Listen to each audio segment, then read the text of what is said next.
नमस्कार विद्यार्थी मित्रांनो, नेहमीसारखा आज सुद्धा आपण एक सेल्फ एनालिसिस क्वेश्चन घेतलेला आहे। आपण असा क्वेश्चन घेतो लेक्चरच्या सुरुवातीलाच, कारण की पुढे आपण जो शिकणारा टॉपिक आहे किंवा हे लेक्चर परीक्षेच्या दृष्टीने तुम्हाला किती महत्त्वाचं असणार आहे ते समजेल। तर आधी आपण प्रश्न वाचून घेऊया। 4 सेंटेन्सेस इथे आपल्याला दिलेले आहेत। पहिलंच सेंटेन्स आहे, 20 जून रोजी पंतप्रधान नरेंद्र मोदी यांनी स्थलांतरित कामगारांसाठी एका योजनेची घोषणा केली।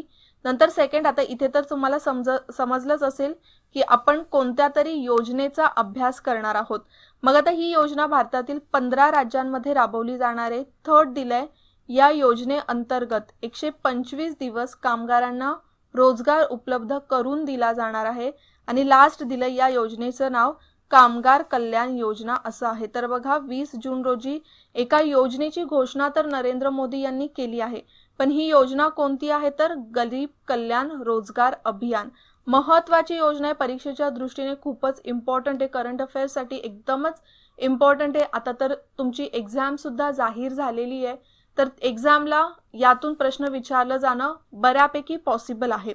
ओके, मग आता ही योजना नक्की काय आहे तेच आपल्याला समजून घ्यायचं या लेक्चर मधून, की हे अभियान काय आहे, यामध्ये लाभ कोणाकोणाला मिळणार आहे, कोणासाठी ही योजना तयार करण्यात आलेली आहे आणि त्याची घोषणा करण्यात आलेली आहे, त्यानंतर त्याचा कालावधी किंवा व्यापकता कुठे कुठे आहे, पूर्ण भारतभर ही योजना राबवली जाणार आहे की काही स्पेसिफिक असे राज्य आहेत की जिल्हे आहेत तिथेच ही योजना राबवली जाणार आहे, आणि याची अंमलबजावणी कशा प्रकारे होईल। बरेचसे महत्त्वाचे पॉइंट आहे, प्रत्येक पॉइंट हा तुम्हाला एक्झाम पॉइंट ऑफ व्ह्यूने खूपच महत्त्वाचा असणार आहे। ओके, आणि तसंच या लेक्चरची PDF तुम्हाला आपल्या विजन गव्हर्नमेंट जॉब या ऑफिशियल टेलिग्राम चॅनलवर मिळून जाईल, तिथून तुम्ही डाउनलोड करू शकता।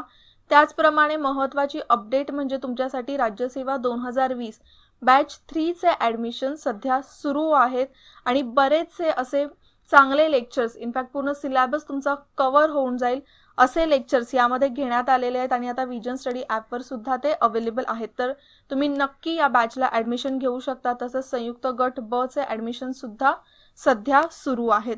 ओके, मग आता अजिबात वेळ न घालवता सुरुवात करूया आपण आपल्या लेक्चरला।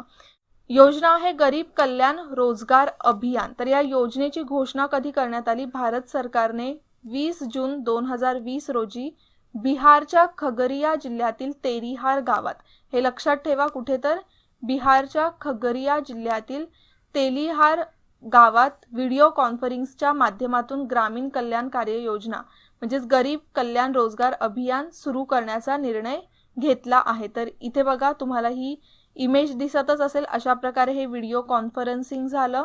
ओके, हे इथे बिहारचे मुख्यमंत्री आहेत आणि त्यांच्याबरोबर हे व्हिडिओ कॉन्फरन्सिंग झालं, आणि या व्हिडिओ कॉन्फरन्सिंग थ्रू या योजनेची घोषणा करण्यात आली। तुम्हाला इथे लक्षात ठेवायचंय कुठून झालेलं तर बिहारच्या खगरिया जिल्ह्यातील तेलिहार गावात। थोडंसं हे लक्षात ठेवा, परीक्षेला विचारलं जाऊ शकतं। मग आता ही योजना जाहीर तर करण्यात आली, मग कोणासाठी ही योजना जाहीर करण्यात आली, याचे लाभार्थी कोण असणार आहेत? तुम्हाला आता सुरुवातीलाच बघा, जेव्हा लॉकडाऊन जाहीर करण्यात आलेलं, ओके, कधी तर मार्च मध्ये, राईट। मग हे जेव्हा लॉकडाऊन जाहीर करण्यात आलं तर त्यावेळेला मुंबई, दिल्ली अशा मोठ्या मोठ्या शहरांमधून बरेचसे जे लेबरर्स आहेत, जे कामगार आहेत, ते त्यांच्या राज्यांमध्ये परत गेले। ओके, म्हणजे ते परत प्रवास जो त्यांनी त्यांच्या राज्यात गेला। मग आता त्यांच्याकडे कोणत्या प्रकारचा रोजगार आहे का? नाहीये। त्यांचा रोजगार कुठे? या मेट्रो सिटीज मध्ये होता ना, राईट। मग आता त्यांना रोजगार पाहिजे, आणि म्हणूनच ही योजना अशा लोकांसाठी घोषित करण्यात आलेली आहे जे लॉकडाऊनमुळे मायदेशी परतलेले परप्रवासी आणि तसंच ग्रामीण नागरिकांना रोजगाराच्या संधी प्रदान करेल आणि त्यांना रोजगाराच्या संधी उपलब्ध करून देतील। ओके, तर इथे तुम्हाला लक्षात आलंय ह्याचे लाभार्थी कोण आहेत। मग आता याचा कालावधी असणार आहे का की नेहमीसाठी ही योजना आहे? तर नाही, ही योजना जी आहे ती एका मिशन प्रमाणे राबवली जाणार आहे। हे लक्षात ठेवा, एखादं मिशन जसं राबवलं जातं तशी ही योजना राबवली जाणार आहे 125 दिवसांसाठी। 125 दिवस ही योजना कार्य करेल, आणि यासाठी एकूण केंद्र सरकारकडून 50,000 कोटी रुपये खर्च करण्यात आलेला आहे। तर तुम्हाला इथे आउटले पण ह्याचा लक्षात ठेवायचा की किती खर्च या योजनेसाठी करण्यात येणार आहे। ओके, आणि फक्त 125 दिवसांसाठी आहे, लक्षात ठेवा, पूर्ण वर्षभरासाठी किंवा नेहमीसाठी ही योजना नाहीये, फक्त 125 दिवसांसाठीच जाहीर करण्यात आलेली आहे. मग आता या योजनेची व्याप्ती काय? महत्त्वाचा इथे पॉइंट आहे की ही योजना कुठे कुठे राबवण्यात येणार आहे. सगळीकडे राबवण्यात येणार आहे का? तर नाही. पूर्ण भारतासाठी ही योजना नाहीये. 6 राज्य आहेत, बिहार, उत्तर प्रदेश, मध्य प्रदेश, राजस्थान, झारखंड आणि ओडिसा. लक्षात ठेवा कोणकोणते राज्य आहेत? बिहार, उत्तर प्रदेश, मध्य प्रदेश, राजस्थान, झारखंड आणि ओडिसा. आता हेच राज्य का? कारण की या राज्यांमध्ये बरेचसे असे लोक आहेत जे दुसऱ्या राज्यांमध्ये काम करायला जातात, कामगार काम करायला जातात. मग आता ते परत स्वतःच्या राज्यात, स्वतःच्या गावी गेलेले आहेत. 25,000 पेक्षा जास्त असे स्थलांतरित लोक आहेत आणि या 6 राज्यांमध्ये एकूण 116 जिल्हे या मोहिमेसाठी निवडली गेली आहेत. तर हे सुद्धा इथे तुम्हाला लक्षात ठेवायचे जे फॅक्ट्स आहेत, आकडे जे आहेत ते तुम्हाला लक्षात ठेवावे लागणारच आहेत. कोणते राज्य आहेत, किती जिल्हे आहेत, त्यावरच परीक्षेला प्रश्न विचारले जातात.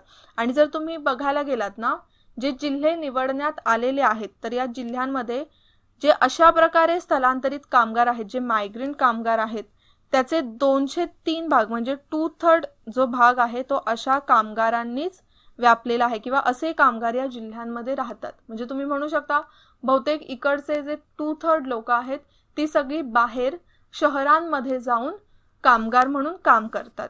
ठीक आहे.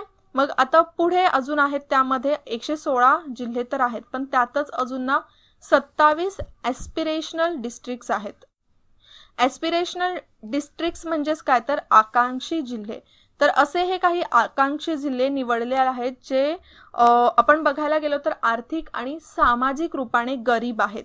ओके, एकतर क्रायटेरिया आपल्याला माहिती पडला की जे 6 राज्यांमध्ये 116 जिल्हे का निवडण्यात आलेले आहेत? कारण की तिथे स्थलांतरित झालेल्या कामगारांची संख्या भरपूर जास्त आहे आणि त्यांना रोजगार उपलब्ध व्हावा म्हणून गरीब कल्याण रोजगार अभियान जाहीर करण्यात आले.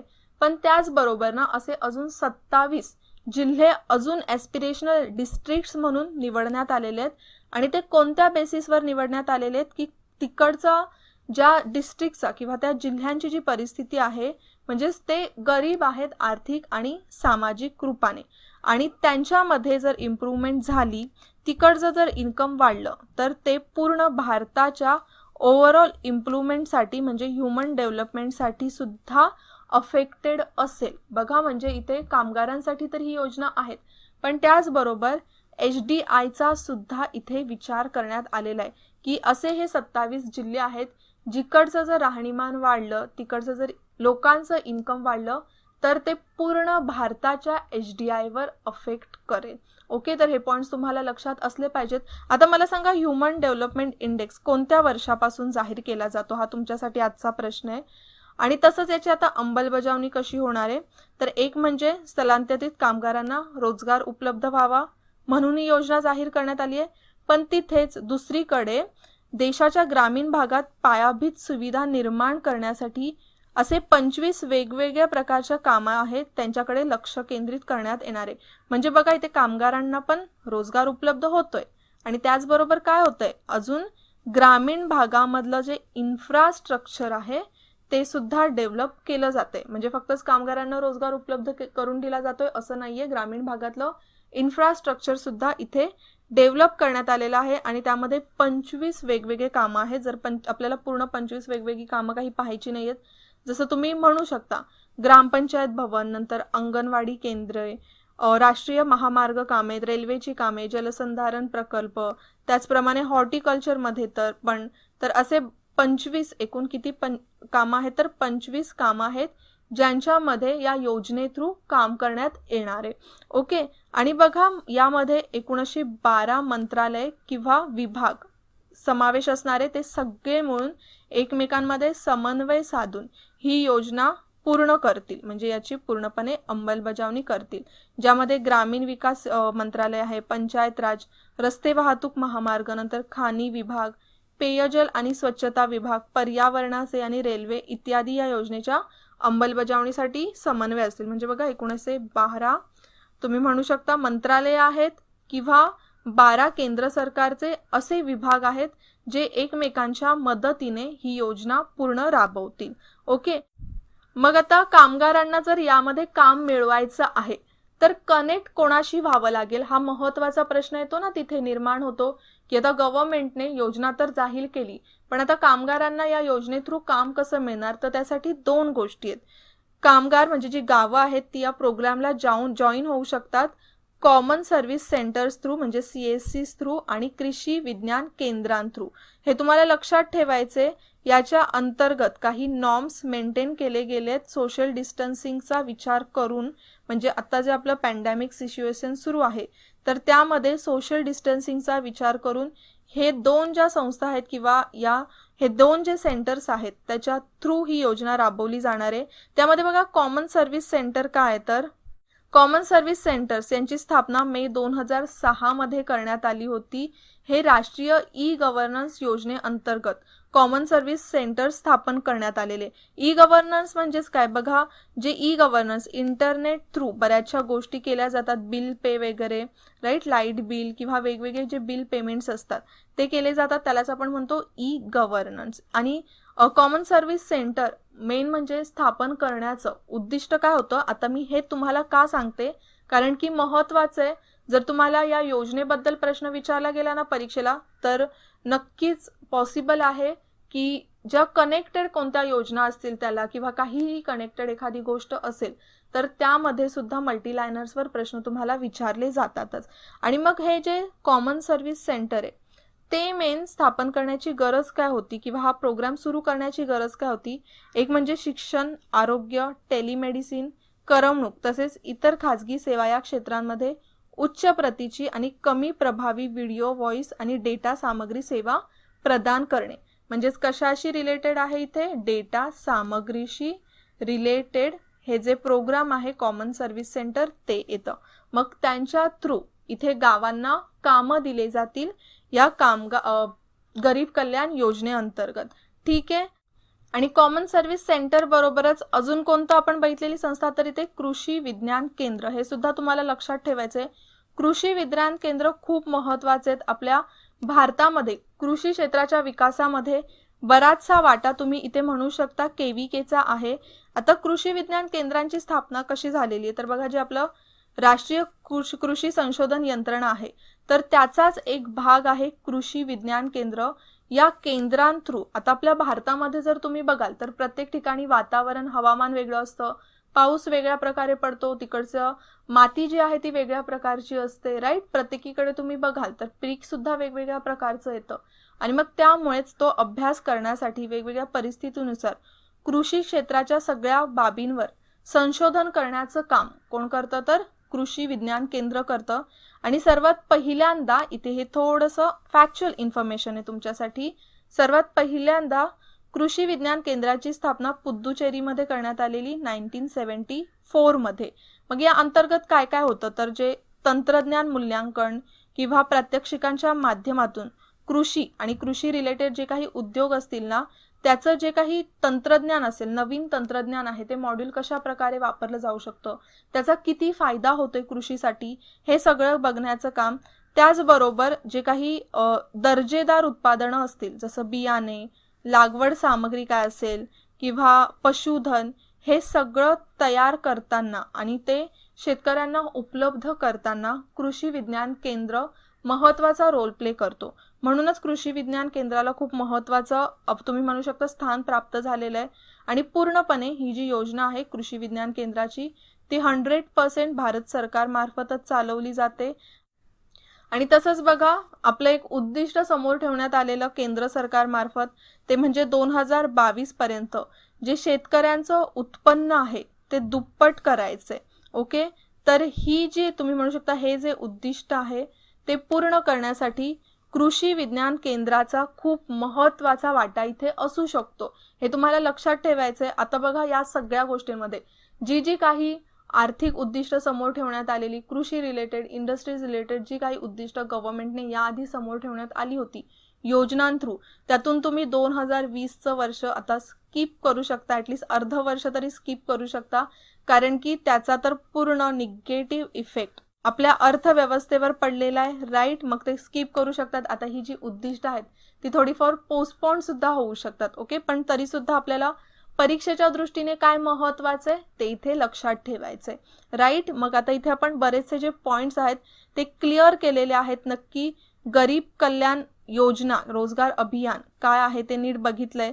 या एकाच इमेजमध्ये तुम्हाला सगळं दिसेल. 125 दिवसांसाठी राबवली जाणारी 116 डिस्ट्रिक्ट्समध्ये 25 प्रकारची कामं असणार आहेत आणि एकूण 12 मिनिस्ट्रीज असणार आहेत इथे, जी मिळून काम करणार आहेत. किती तर 6 जिल्ह्यांमध्ये. ओके, तर मग बघा आता आपण वळूया आपला जे पहिला प्रश्न आपण घेतलेला त्याच्याकडे. काय प्रश्न होता? 20 जून रोजी पंतप्रधान नरेंद्र मोदी यांनी स्थलांतरित कामगारांसाठी योजनेची घोषणा केली आहे. राईट, मग हे बरोबर आहे. त्यानंतर ही योजना भारतातील 15 राज्यांमध्ये का नाही तर 6 राज्यांमध्ये राबवली जाणार आहे. हे सेंटेन्स चुकीचं आहे. या योजनेअंतर्गत 125 दिवस कामगारांना रोजगार उपलब्ध करून दिला जाणार आहे.